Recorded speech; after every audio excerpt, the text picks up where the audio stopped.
오늘 본문 23절은 그러므로라는 말로 시작을 합니다.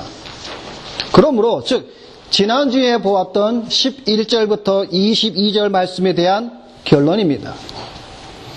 구약에서 모세를 통해 허락하신 첫 언약과 장막을 통한 희생제사는 하늘에 있는 것들의 모형으로서 이러한 모형들을 정결케 하기 위해서는 반드시 피 흘림이 있어야 된다라고 말씀하고 있습니다. 왜냐하면 율법에 따라 정결케 하는 것은 피 흘림이 없이는 사함이 없느니라고 말씀하고 있기 때문입니다. 지난주 들은 말씀을 우리가 다시 한번 기억하면서 여러분에게 질문을 드립니다. 제가 지금 방금 말씀을 드린 구약에서 모세를 통해 허락하신 첫 언약과 장막을 통한 희생제사라고 제가 말씀을 드렸는데, 먼저 모세를 통해 허락하신 첫 언약이 무엇이었습니까? 둘째, 장막을 통한 희생제사는 무엇이었습니까? 여러분, 우리가 지금 이 히브리서 말씀을 계속 보고 있는데, 이 히브리서 말씀을 보면서 제가 지금 방금 말씀드린 이 언약에 대해서 우리가, 또 구약의 제사에 대해서 우리가 이해하지 않으면 히브리서에 있는 말씀을 우리는 알 수가 없습니다. 자, 다시 한번 여러분 기억을 잘 되새겨 보시기 바랍니다. 지난주에 모세를 통해 허락하신 첫 언약이 무엇이냐? 그 첫 언약은 일명 우리가 말하기를 시내산 언약이라고 말씀을 드렸습니다. 시내산 언약이 무엇입니까? 출애굽기 19장에 잘 나타나 있습니다. 세계가 다 내게 속하였나니 너희가 내 말을 잘 듣고 내 언약을 지키면 너희는 열국 중에서 내 소유가 되겠고 너희가 내게 대하여 제사장 나라가 되며 거룩한 백성이 되리라. 너는 이 말을 이스라엘 자손에게 고할지니라. 이 시내산 언약의 이 말씀을 정리해서 한마디로 드리면 무엇라고 제가 말씀을 드렸습니까?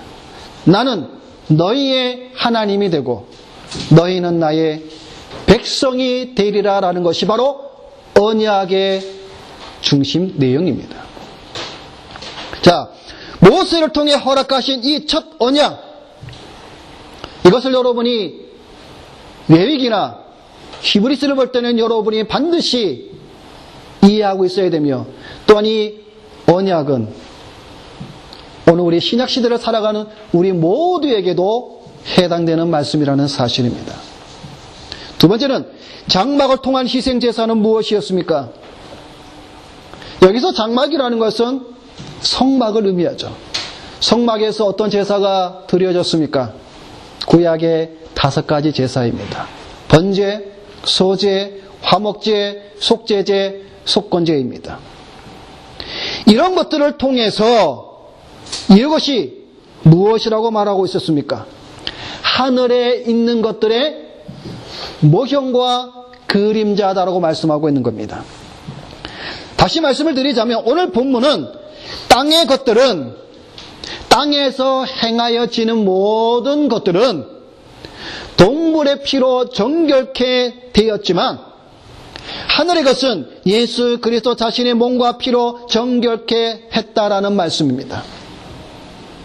또다시 말씀을 드리면 땅에서 행하는 모든 것들은 해마다 매년 핏부림을 통하여서 반복해야 했지만 하늘에 있는 것은 예수 그리스도의 피로 단번에 속죄를 이루었다라고 말씀하고 있는 것입니다. 즉 구약의 모든 제사 의식들이 하늘에 있는 것들의 모형과 그림자입니다. 모형과 그림자라고 말하면서 땅의 것은 짐승의 제물로 그들이 흘린 피로 정결케 되었으나 하늘의 것은 더 나은 제물, 즉 그리스도의 피로 말미암아 정결케 되어야 된다라고 말씀하고 있는 것입니다. 그리고 모든 사람은 죽게 되어 있고 그 후에는 심판이 있다라고 말씀하고 있습니다. 그리스도께서 한번 죽으심으로 속죄를 이룩하셨고 그 후에 심판의 주로 믿는 자들 위해 다시 오실 것이라고 말씀하고 있는 것이 오늘 우리가 읽은 본문의 23절부터 28절까지의 말씀입니다. 이 말씀을 오늘 여러분에게 간략하게 세 가지의 말씀으로 좀 더 우리가 이 말씀 속에 들어가고자 하는 것입니다. 첫째는 구약의 제물보다 더 나은 제물이 되신 그리스도에 관한 말씀입니다.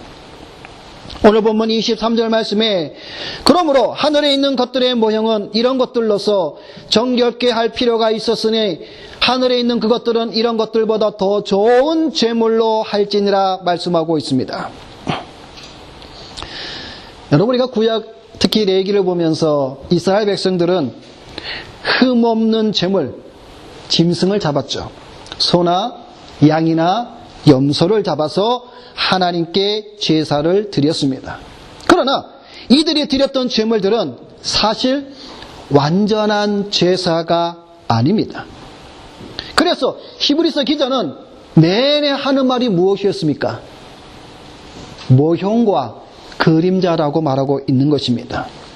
실제로 하나님께 대한 온전한 제사가 아니었다라는 것입니다. 그래서 우리가 8장의 말씀을 우리가 볼 때도 무엇이었습니까?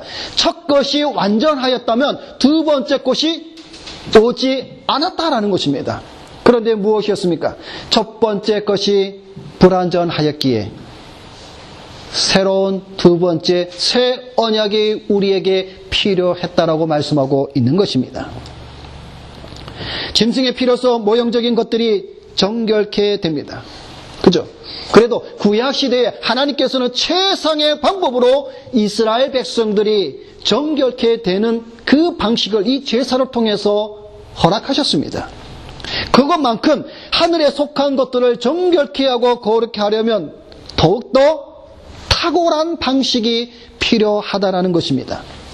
짐승의 피는 죄책을 의식적으로 속할 수 있고 잠시 복락을 낼 수 있는 효력이 있지만 그러나 도덕적인 죄책을 속하고 영원한 참된 복을 이루기 위해서는 더욱 고상한 희생 제물의 피가 필요하다라고 말하고 있는 겁니다. 그래서 그것들이 성육신하신 하나님의 아들 예수 그리스도의 보배로운 피로 정결하게 되었다라는 말씀입니다. 오늘 본문 23절 중반부에 보게 되면 하늘에 있는 그것들은 이런 것들보다 더 좋은 제물로 할지니라 라는 말씀이 있습니다. 여기서 우리가 한 가지 살펴볼 것이 있습니다. 그것은 무엇이냐면 여기 보면 더 좋은 제물로 할지니라, 여기서 이 제물은 우리가 원문을 보게 되면 단수가 아니라 복수로 쓰여져 있습니다. 이것은 복수로 단수를 강조하는 하나의 문법입니다. 이것은 무엇을 말해서 하고 있는 거냐면 이것은 단 한 번의 제사로서 속죄 사역이 성취되었다라는 말씀입니다. 그리스도의 피를 통한 제사가 단번에 행한 영원한 제사라는 것이죠. 좀 더 쉽게 말씀을 들으면 구약의 5가지 제사를 통해서 그들이 드렸던 그 제사들이 그리스도의 단 한 번의 제사로 말미암아 폐하여졌다라는 것입니다. 자, 그 다음 오늘 23절의 말씀을 통해서 우리가 볼 것은 하늘에 있는 것들의 모형이 무엇이냐는 것이죠. 오늘 23절 말씀해 보니까 하늘에 있는 것들의 모형은,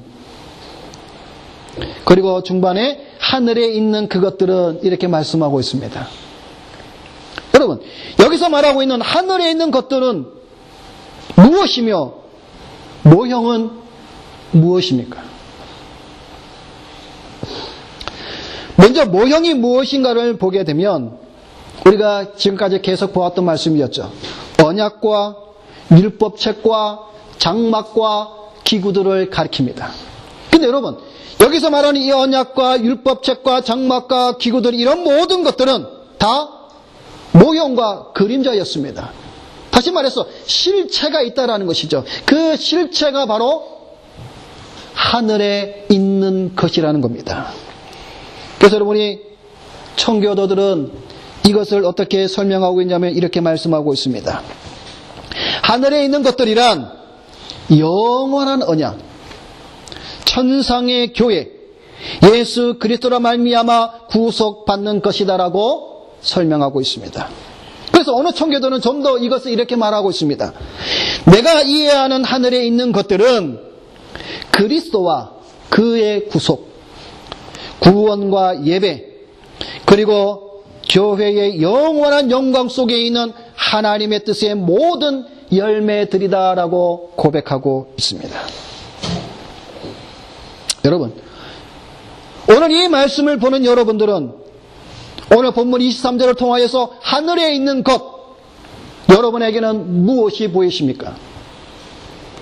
하늘에 있는 것들이 여러분의 눈에는 무엇으로, 어떤 것으로 여러분은 보고 있으며 여러분의 눈에는 보이십니까?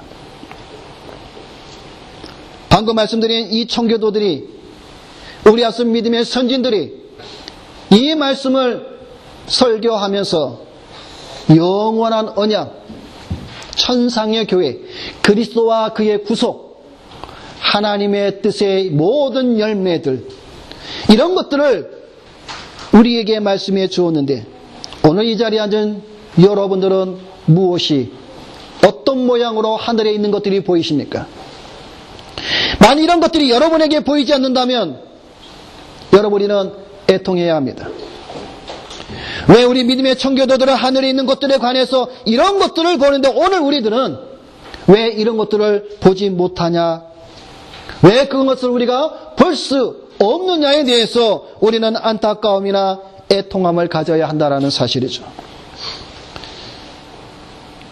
여러분, 우리가 왜 오늘 우리 현대 크리스천들은 우리 앞선 믿음의 선진들이 보았고 그들이 잡았고 그들이 증거하는 그런 내용들을 오늘 우리 현대 크리스천들은 왜 그것을 우리는 보지 못합니까?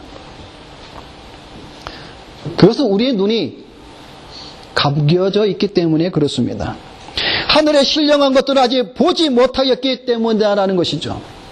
성도의 시민권은 하늘에 있다고 늘 말하고 있으면서도 그럼에도 불구하고 우리는 잠시 잠깐 후면 멸망받을 이 세상의 시민권을 가진 자로서 롯의 아내처럼 뒤를 돌아보는 삶을 살고 있다는 것입니다. 이게 오늘날 우리 현대 크리스천들의 자화상입니다.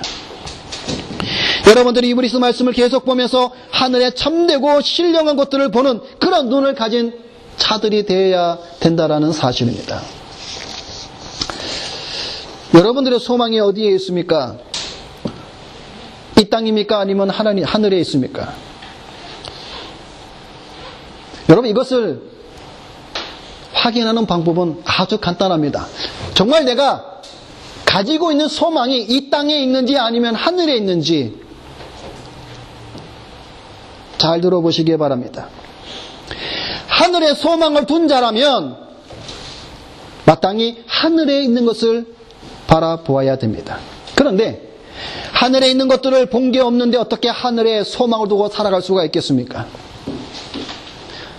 하늘에 있는 것들을 본 적이 없는데 그것이 무엇인지도 알지 못하는데 어떻게 우리가 하늘에 소망을 두고 우리가 살아가겠습니까? 이건 불가능합니다. 근데 여러분, 세상 사람들은 왜 세상에 소망을 두고 살아가는지 아십니까? 세상에는 자기들이 본 소망이 있기 때문에 그렇습니다. 세상 사람들이 세상에 그들이 본 소망이 무엇이 있습니까? 우리가 일반적으로 대표적으로 말할 때 권세가 있죠. 권력이 있습니다.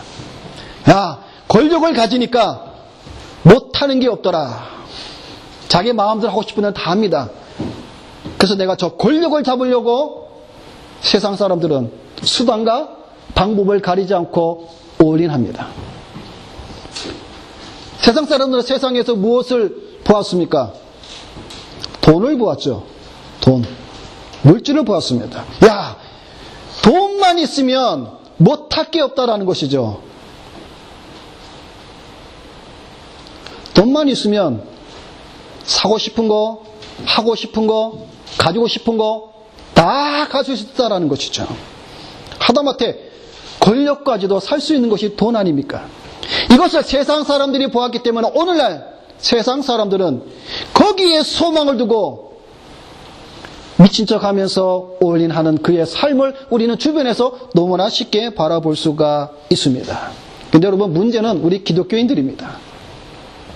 오늘날 우리 신자들이 하늘에 있는 것들을 바라보지 못했기 때문에 세상 사람들이 이 땅에 있는 것을 찾고자 하는 그것을 보고 같이 따라갑니다. 왜요? 하늘에 있는 것을 본 적은 없고 땅에 있는 것을 세상 사람들과 같이 많이 보았다라는 것이죠. 그러다 보니까 오늘날 교회 안에서도 뭐예요? 정치와 결혼합니다. 정경유착을 하는 것이죠. 교회도 권력과 유착관계를 가지죠. 교회가 돈과 유착관계를 가지죠.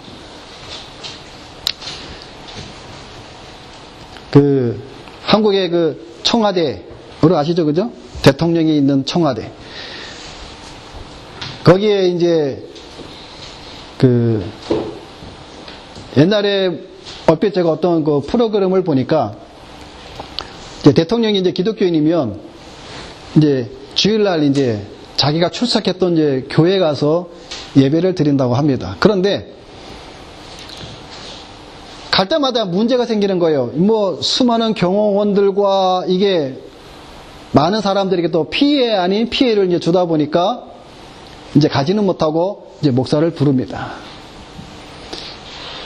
그러면서 하는 얘기가 청와대에 들어가는 목사들도 몇 명 안 되잖아요. 그죠? 엄청난 뇌물과 또 공약과 어떤 그런 청탁과 이런 것들이 상상을 초월한다고 합니다. 그래서 어떤 목사님들은 청와대 한번 들어갔다 오면은 목에 힘들지 않습니까? 그죠? 내가 이래도 내가 청와대 들어갔다 온 목사라고. 대통령과 동등한 위치에 놓는 거죠. 오늘 우리 성도들이 아까 제가 여러분에게 말씀을 드린 것처럼 소망이 어디에 있느냐라는 것이죠. 하늘에 있는 것을 우리가 봐야 되는데 본 적이 없어요. 성경은 우리에게 하늘에 있는 것들을 이렇게 풍성하게 말씀을 해 놓았는데 오늘날 우리 현대 크리스천들은 하늘에 있는 것을 본 적이 없습니다. 그러다 보니까 세상 사람같이 똑같이 세상에 있는 것을 쥐어잡고자 달려가고 있는 것이죠. 자, 여러분이 히브리서 11장을 한번 봅시다.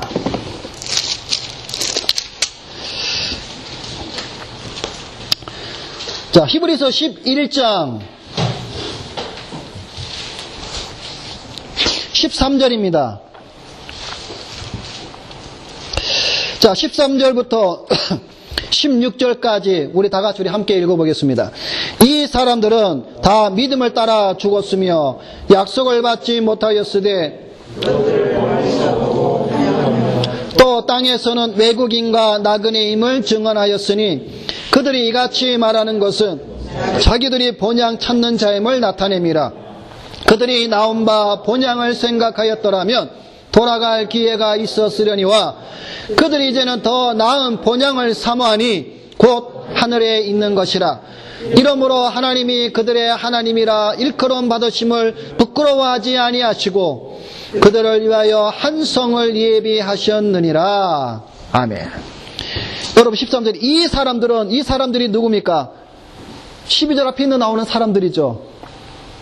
아벨부터 시작해서 노아, 삼손 많은 사람들이죠. 이 사람들은 하늘에 있는 그것을 사모하였다라는 것이죠. 하늘에. 그래서 이런 사람들이 어떻게 세상에서 살았습니까? 11장 하반절에 보면 그들이 당한 수많은 고난에 대해서 말씀하고 있습니다. 유리하는 자가 되었고 톱으로 켜는 순교의 자리에 갔고 돌에 맞아 죽고 이루 말할 수 없는 그러한 어려움 속에서도 채찍질과 결박과 옥에 갇히는 것도 저들은 두려워하지 않았습니다. 오히려 세상이 이 사람들을 두려워했습니다. 하늘에 있는 것, 그것을 사모하고 본 자라는 것이죠. 그래서 대표적으로 한 사람을 들면 모세가 있었습니다. 여러분 우리가 잘 알잖아요. 모세. 그런 바로 공주의 아들입니다. 그 칭함도 바로 이 모세는 거절했습니다. 그리고 뭐라고 성경은 증거하고 있습니까? 하나님의 백성과 함께 고난받기를 잠시 죄악의 낙을 누리는 것보다 더 좋아했다라고 말씀하고 있습니다. 그리스도를 위하여 받는 수모를 애굽의 모든 보화보다 더 큰 재물로 여겼다라고 말씀하고 있습니다. 하늘에 소망을 둔 자는 이렇다라는 것이죠. 오늘 우리 현대 크리스천들은 과연 소망을 어디에 두고 있는지 여러분 우리는 스스로 한번 되돌아봐야 됩니다. 바라기는 영원한 언약, 천상의 교회, 예수 그리스도로 말미암아 구속받음의 은혜가 있는 하늘의 것, 그것을 여러분들이 손으로 잡고 여러분이 눈으로 확인하며 그것을 바라보는 여러분이 되시기를 주님의 이름으로 부탁을 드립니다. 이것이 그리스도께서 우리를 위해 주신 더 좋은 제물로 주신 것 중에 하나입니다.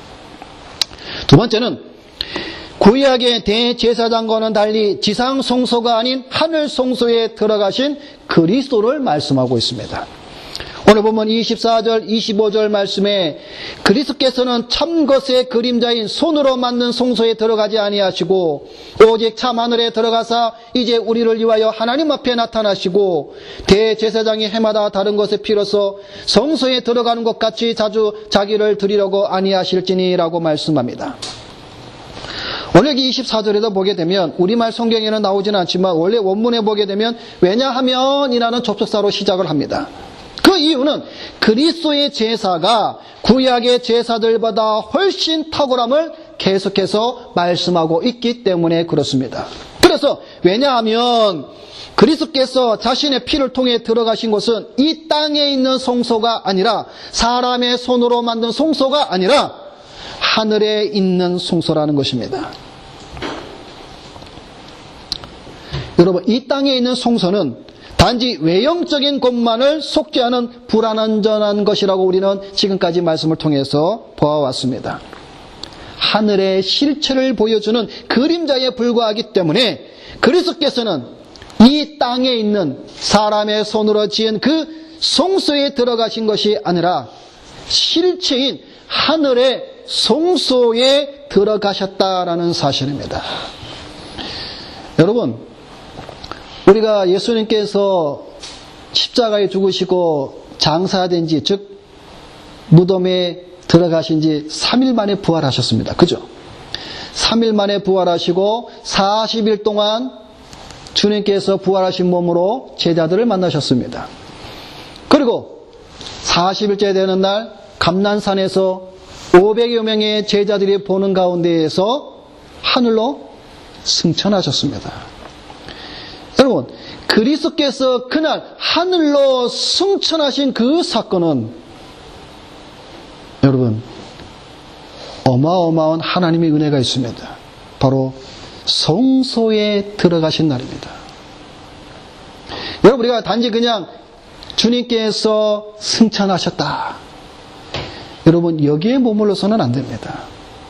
그리스도께서 승천하신 그 의미가 무엇이냐면 바로 하나님의 성소, 참 실제인 지성소에 들어가셨다라는 의미입니다.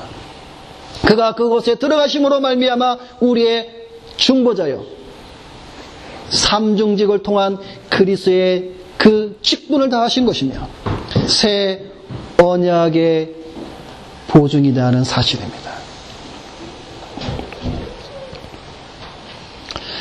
그리스도께서 하나님이 거하신 성소의 참 하늘에 들어가신 것은 이미 십자가상에서 자신을 제물로 하나님께 드렸기 때문에 지상의 성소에 들어가는 대제사장처럼 해마다 희생제사를 위해서 드리기 위해서 들어간 것이 아니라는 겁니다. 하나님 앞에서 죄인인 우리를 위해 중보하시기 위해서 들어가셨다라는 사실입니다. 그래서 여러분, 아더 핑크 목사님은 오늘 이 24절, 25절에 있는 이 부분에 대해서 이렇게 말씀을 하고 있습니다. 그리스도께서 그의 교회의 대제사장으로서 하늘에 들어가셨고 새 언약의 중보자로서도 하늘에 들어가셨고 그의 백성들에 앞서가신 자와 그들의 대언자의 자격으로도 하늘에 들어가셨고 또한 많은 형제들의 맏아들로서 하늘에 들어가셨습니다. 그가 그렇게 하신 의도는 우리를 위해서 하나님 앞에 나타내려 하심이라고 말씀하고 있습니다. 여러분, 그리스도께서 하늘에 올라가신 것은, 하늘로 들어가신 것은 이러한 의미가 있습니다. 새 언약의 중보자로 대제사장으로서 또한 많은 형제들의 맏아들이 되신, 여러분, 그리스도가 우리가 다 형제잖아요, 그죠? 우리들 가운데의 장남이 예수님입니다. 우리 형제들 가운데 맏아들이 되신 그분께서 하늘에 들어가셨다라는 것입니다. 이렇게 하신 이유는 우리를 위해서 하나님 앞에 온전하게 나타내려 하심이라는 사실입니다. 우리가 레위기를 통해서 말씀을 보았듯이 구약의 대제사장은 1년에 단 한 번 대속죄일에 백성들의 죄를 사줄 수가 있었습니다. 죄로 인하여서 하나님과 백성들은 가까이 줄 수가 없었습니다. 그리고 백성들은 하나님께 갈 수가 없었습니다. 그래서 중보자로 세운 자들이 누구였습니까? 바로 대제사장이 아니었습니까? 이와 마찬가지로 그리스도께서 우리의 중보자가 되셔서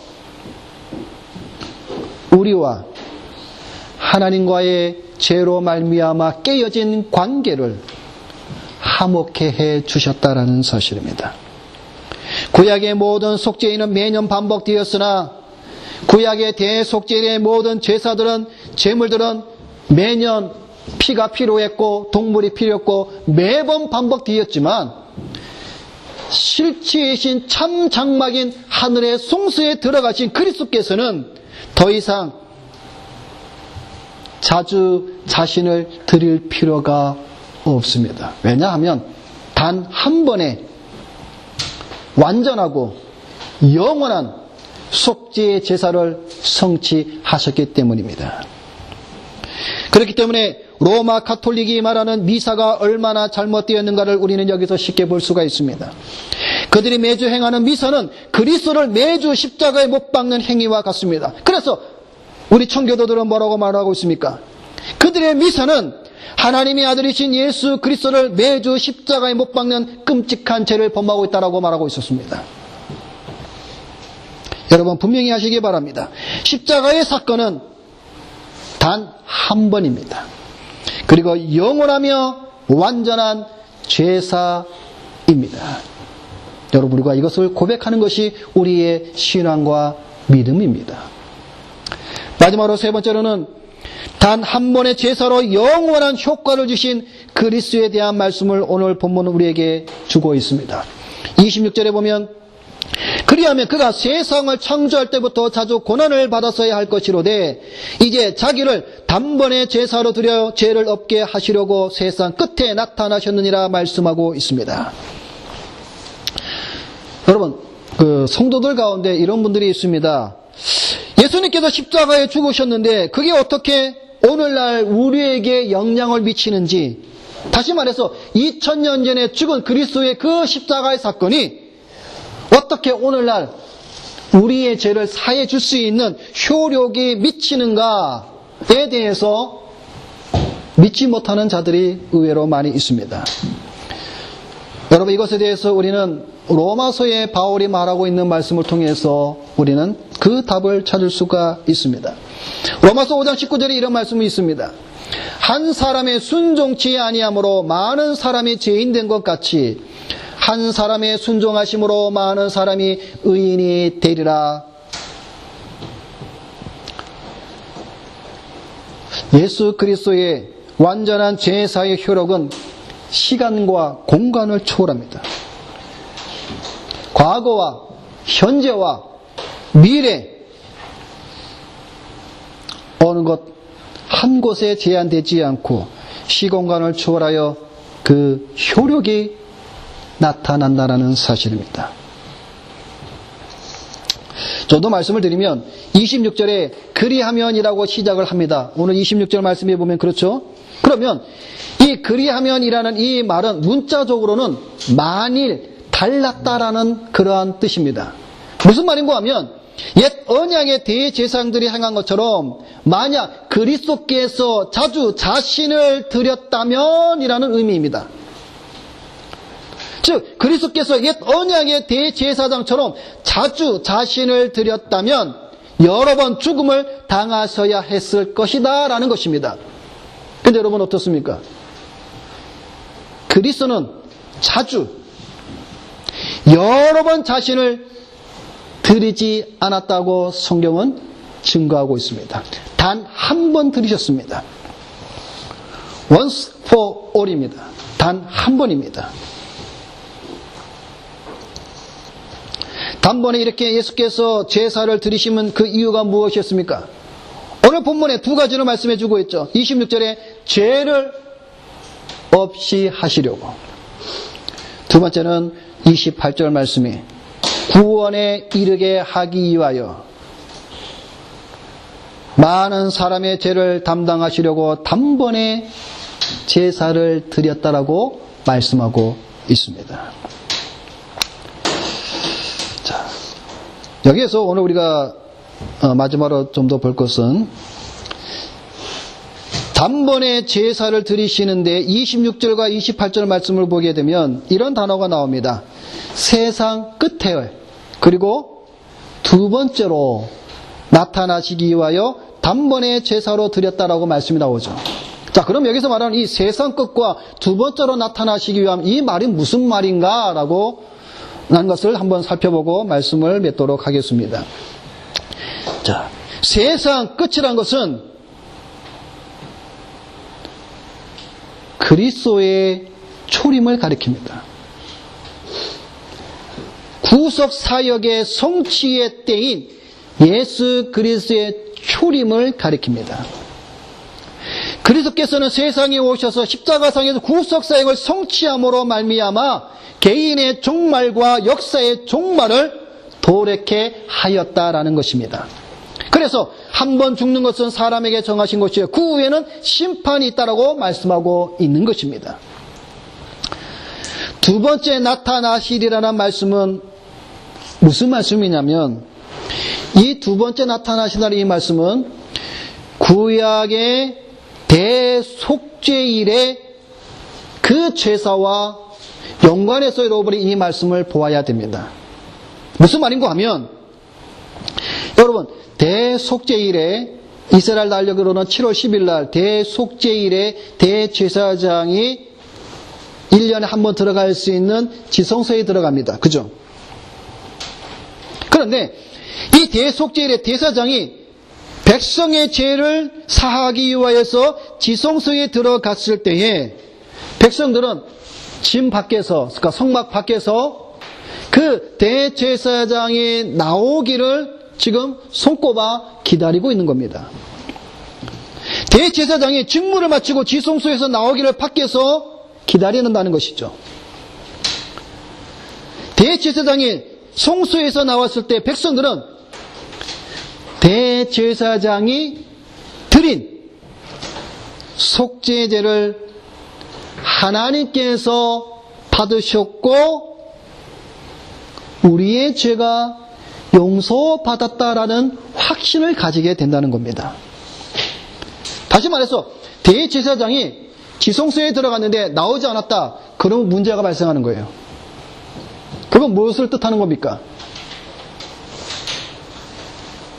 대제사장이 들어갔는데 나오지 않았다. 그것은 하나님께서 그들의 죄를 정결케 하지 않았다는 것입니다. 그것은 이스라엘 백성들에게는 심각한 문제입니다. 이와 같이 그리스도께서 하늘 성소에 들어가셔서 백성을 위하여 하나님 앞에 나타나셨다. 이 두 번째로 나타나신 것은 이 대속죄일의 이 대제사장과의 행동과 여러분이 같이 잘 연결해서 보아야만 이 말의 의미가 제대로 전달이 된다는 것입니다. 구약의 대제사장들이 속죄제를 드리고 성소에 나올 때에 밖에서 기다리던 백성들이 하나님께서 우리의 속죄제를 받으셨음을 기뻐한 것처럼 그리스도께서 두 번째로 나타나심으로 말미암아 그리스도를 기대하며 기다리는 수많은 구원의 백성들, 구원의 상속자라서 영원한 기업을 누리며 완전한 구원을 바라보는 영적 모든 이스라엘 백성들에게는 이루 말할 수 없는 기쁨이라는 것입니다. 그래서 여기서 두 번째 나타나시라는 것은 바로 그리스도의 재림이라는 것이죠. 여러분, 그래서 여러분 우리가 단순히 그리스도의 재림, 주님께서 심판주로 이 땅에 내려오신다, 여러분 이렇게만 생각하지 마시라는 것이죠. 그리스도께서 재림하신다는 것은 지금 그리스도께서 하늘의 참 장막인 지성소에 들어가셨기 때문에 지금 우리는 뭐예요? 성막 밖에서 대제사장이 지성소 안에 들어가서 속죄제를 드리는 그 시간에 이스라엘 백성들이 성 밖에서 대제사장이 나오기를 손꼽아 기다린 것처럼 오늘 우리도 그렇다라는 겁니다. 여러분, 그렇기 때문에 이 레위기에는 이 말씀도 우리가 온전히 이해하지 못하면 이 히브리서의 말씀 우리가 이해하지 못하고 그리스도의 재림에 대해서 우리가 손꼽아 기다릴 이유도 모른다라는 것이죠. 신약의 모든 우리들은 지금 그리스도의 재림을 기다리는 그 이유가 뭐냐면 이 대속죄일의 대제사장이 그 안에 들어가서 행한 그것을 여러분이 생각해야 된다는 것이죠. 여러분, 우리가 지금 그리스도의 재림을 기다리고 있잖아요. 그죠? 근데 우리가 그리스도의 재림을 기다리고 있는데 만일 그리스도께서 재림하지 않는다면 우리에게는 어떤 일이 벌어지겠습니까? 심각한 거예요. 실망과 좌절과 낭망이 됩니다. 구약의 대제사장이 지성소에 들어갔는데 속죄 제사의 피를 그 시온소에 다 뿌리고 나와야 되는데 안 나와요. 심각한 겁니다. 말씀 맺겠습니다. 영원한 언약 천상의 교회 예수 그리스도로 말미암아 구속받은 은혜가 하늘에 있습니다.